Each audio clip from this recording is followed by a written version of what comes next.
Can you dig it? Can you dig it? Can you dig it? Welcome to the Jon Justice podcast. Thank you so much for checking out this episode where I talk with former counterterrorism expert, global threat analyst, now CEO of Valens Games, David Gartenstein-Ross, continuing our conversation about the rise of AI. And in this interview, we discuss its influence on the public sphere, elections, politics, art, pop culture, and entertainment creation. We start off with David explaining how currently there is very little trust that the public has in the media and the impact that AI will have on that. What I'm spinning out is we have a society with lack of trust, even on big issues, which people were able to see with their own eyes. You'll get kind of this profound sense of very different views, right? I mentioned 9/11 conspiracy theories. And when you put it into an AI age where things are just moving so quickly, who even has time to kind of go down the rabbit hole and figure out for any sort of image or quick story, is this true or is it not? Even without AI, right? You've had people, one of the kind of super interesting stories, which I followed several years ago when I was looking at how information travels. There's this employee of a company in California. He was literally just driving his truck and he hung his arm out the window. And it seemed to make the okay sign, which you'll recall. Oh, yeah. When people are, yeah. Yeah. He lost his job. Yeah. Because of social media outcry. Like, that was a true image. Contextually, like, it's very clear he wasn't making a white power sign, but he lost his job. Right? That's the information environment that we're in. And that's why, to me, like, you're totally right that someone will know, but I just don't see how it gets communicated out and effectively debunked. Well, and I asked that question in a very, and I was giving like all the benefit of the doubt in a really naive way in terms of trust of society. And I'm glad that we're at the place that we're at in this conversation, because I'm already seeing now, David, that AI and just the terminology is becoming a catch-all and an excuse on a number of different levels where it doesn't even really apply. For example, we played the audio that Biden put out the other day challenging Trump to the debates. If you watch the video, you can see there's like 5 different edits. It's clearly Joe Biden. And they took him a while for him to piece together to have that 15 seconds of audio be what it was. It wasn't done for dramatic effect. They needed to get the right takes, and they put in those clips. But I've had people, as I've played the audio, who've been saying, I don't believe that that's Joe Biden. That's AI. That sounds too clear to be Joe Biden. I've had to go and explain that, no, if you watch the video, you can clearly see it is Joe Biden. But to the point of how this could potentially disrupt elections, I mean, your comments and that serving as an example right now, nobody trusts really anything that they see or hear anymore, regardless of even when the truth is presented before them. I mean, we're in a really dangerous place right now. Not really a question, but just a general statement. And I don't think do you think there's a point where we put the genie back in the bottle on this and trust can be regained in the public sphere? Yeah, because I think we're going to have to, right? Yeah, I don't want to talk about the alternative. Right, I mean, the alternative, the alternative is really kind of a horrible alternative. But things tend to go in waves, right? Like, and you'll have people who will try to kind of ride a wave or won't realize when, the wave has so much subsided. But, I don't think polarization is going to reverse anytime soon, but values tend to shift, right? I mean, this more than most being on the radio, right? Like, there'll be some periods where there are just stuff that you can't say, and then suddenly you can. Right. And then suddenly you can't again.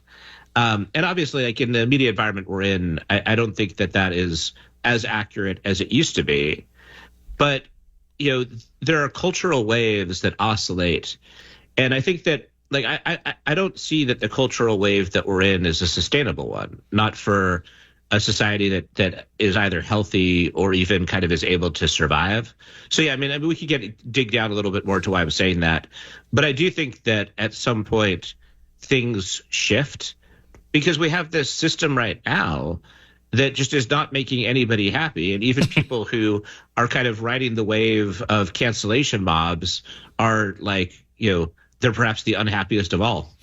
So one more quick comment on disinformation, and we'll move over to another aspect of AI that I'd like to discuss with you this morning in the time that we have. But as I got in today, I saw on X, there were posts going around. They were headlines to news stories from prominent news outlets saying that Apple would be removing the clown emoji because it's too frequently used by conservatives, and in the next OS update, you wouldn't be able to use it anymore. Well, it took a quick search to find out that was a fake headline. But I guarantee you that story is going to continue to be spread, and people are going to be believing that Apple would be doing that. Now, it's also partially Apple's fault because they've done stuff like that before in the past. But again, kind of a ridiculous example, but an example nonetheless of how that misinformation gets spread around. Yeah, no, I mean, I saw kind of multiple news headlines like that recently. I'm trying to, the one that I saw, which I thought was super interesting, because I saw there was someone who I'm friends with in Facebook posted it. I'm like, yeah, this seems fake. It was that Disney is no longer going to have Tinkerbell at parks. I covered that on the show. Yeah. So that was fake. But what was interesting about that is, the first thing I do when looking at whether something is fake is I do a Google News search, right, to see it, because for Tinkerbell not being at parks, right, that would obviously get reported out in the news. The interesting thing is if you do that Google News search, you'll come up with several stories on this. Right, there are outlets that get picked up by Google News that picked up this story. It's still false, but even for basic fact checking, what used to work in 2 seconds for me 10 years ago now takes more 15 to 30 seconds. Where it's there in the news. What's the reliability of the sources? They're just regurgitating, and then finally I'm able to determine, this isn't true at all. But it takes longer, and I'm a professional researcher.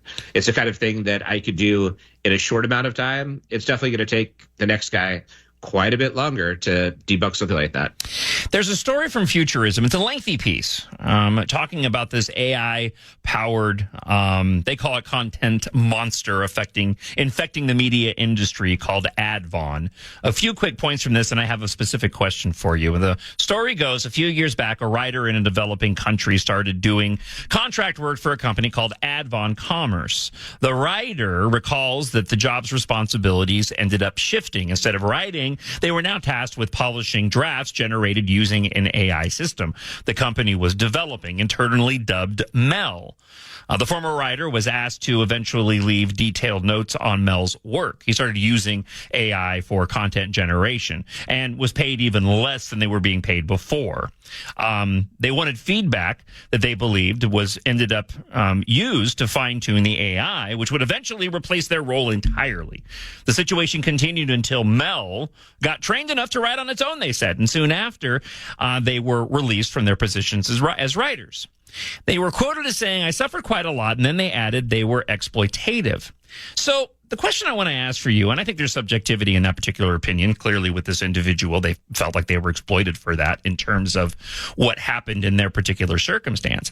But the question I have for you, when it comes to AI content generation, is this just another sort of tool in the toolbox that we've seen in the past, say like Photoshop or perhaps spell check, where you don't need to have individuals that are going, like you did in the past, to go and proofread a document like you would before? Or is it deeper than that when it comes to AI, in your opinion? I had this conversation with Melinda recently, my wife, and we were going back and forth on, is this another level beyond that? Or is it just another piece of, a program that you can use to make life easier? It's way, way, way deeper, right? It's both, but it's deeper. The reason I say it's both is, this comes up with every technological advance, kind of catastrophism will take shape. Right. Right. We talked about this before in various circumstances. Yeah, as well as kind of utopian views of what it can do. But, AI, and we could get into kind of what one of your listeners sent to you, which I thought was super interesting about your next Embark book. But AI can render entire skills irrelevant, right? Or like unnecessary. So like if you've spent a long time learning how to draw in a particular comic form, I can do that in 2 seconds now with DALL-E. Right? I don't need an illustrator. That is not necessary to me at this point in time. So what does this do to the creative artist? Well, a lot of creative artists will adapt by learning to use AI much more effectively than the next artist, and thus preserving their ability to do this. I mean, Valens Games is an AI company. AI doesn't render us irrelevant. It gives us actually much more value. But it's not like Photoshop, where it would still be very labor intensive. Now you can go into DALL-E and say, draw me a picture of Jon Justice in the studio, sending an email to Tim Cook asking him to please ban the clown emoji, and I can get that image right away, and I don't need someone to draw it. So I think that is another level. But we've also been kind of moving in this direction for a while, and we don't see incremental steps as being that catastrophic. A good seismic shift is Toy Story, the movie, right? That was the very first computer-generated movie, and it was novel at the time. You're old enough to kind of have remembered what happened when Toy Story came out. And you flash forward from the mid-1990s to 2024, and there's no such thing anymore as movies that are as cartoon movies that are hand drawn. All of them are computer generated. That was the destruction of an entire career track, that of illustrators who would work on movies. It took a long time. What we're seeing with generative AI is, entire skill sets that people might have invested their lifetime in can be rendered irrelevant much more quickly than before. So let me see if I can get an answer to this in the short period of time, and I'm probably going to make that mistake that I always make when I have you on, David Gartenstein-Ross, CEO of Valens Games, where I'm going to open Valens Games, where I open up a can of worms.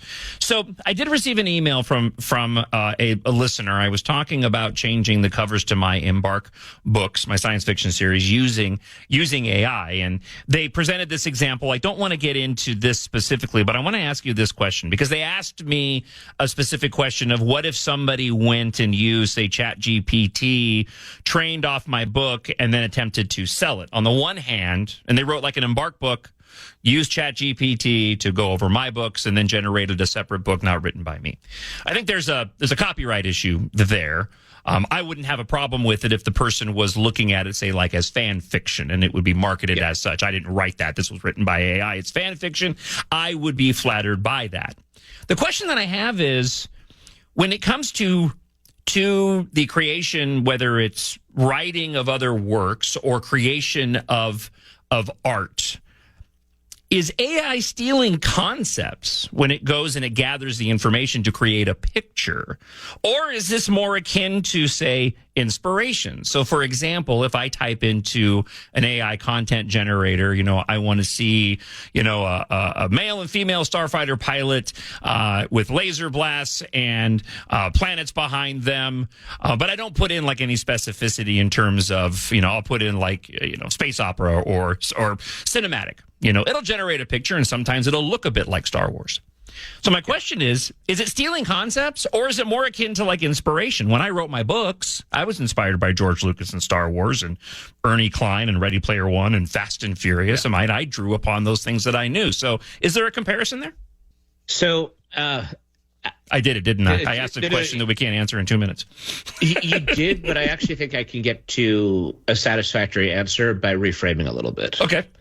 Right. So what you ask is a philosophical question, and I don't think philosophical questions resolve, because one can look at the glass as half full or half empty. One can take both sides of that debate. I think the better answer is for me to answer about what you should do with your book, right? Okay. Right. And so the answer with the book is obviously you should use AI, right? Obviously, because you'll get a better cover, and everyone's doing it. Yeah. And so, but my point is that there's a philosophical debate, but ultimately there's this inevitability that, like, how do you put the genie back in the bottle? Like, you can't. Like, you could, I mean, we could argue this is bad, but what's going to stop it? If it were much more catastrophic, like, I think that it would be worth perhaps like taking a stand here. But to me, like, I've played with AI a lot. I would fall on generally the inspiration side of that debate. But on the other hand, it doesn't matter because it's going to be used. And like, why would I, in running a business, or you as an author, like, why would you as an author forsake a better cover out of a principle that, you know, in some philosophical world, you might hire an illustrator instead, right? You're not going to hire an illustrator, right? You're not. And so the question is just, do you use AI, or do you take a principled stance, refuse to use AI, and have a somewhat worse cover? I think that you go with the better cover. It's to me, it's not even a question, right? David Gartenstein-Ross, CEO of Valens Games. Always great to speak with you. Thank you so much for coming back on the show. I look forward to our next conversation. Thank you, sir. Likewise, John. Thank you. The Jon Justice Podcast is brought to you by My Nerd World and Iheartmedia, where you can check out my Jon Justice show Monday through Friday, 6 until 9 a.m. Central Time on the Iheartradio app, and catch up on the podcast if you miss any of the live shows. Also, if you want to support My Nerd World and you like to read and you like science fiction, check out the science fiction space opera adventure series Embark. After Earth faces its end, follow pilots Taft, Katha, and their crew on a journey of survival across the galaxy as they fight for humanity's future. If you like your science fiction to be epic, filled with some romance and a lot of action with cool technology, Embark is perfect for you. Written for adults, but great for ages 11 plus. Pick up Embark Book 1 today. 7 books in all in the completed series, available in ebook, free on Kindle Unlimited, hardcover, paperback, and audiobook. Just go to Amazon.com and search for Jon, Jon, Jon Justice on Amazon. And if you want to email, talkshownerd@gmail.com.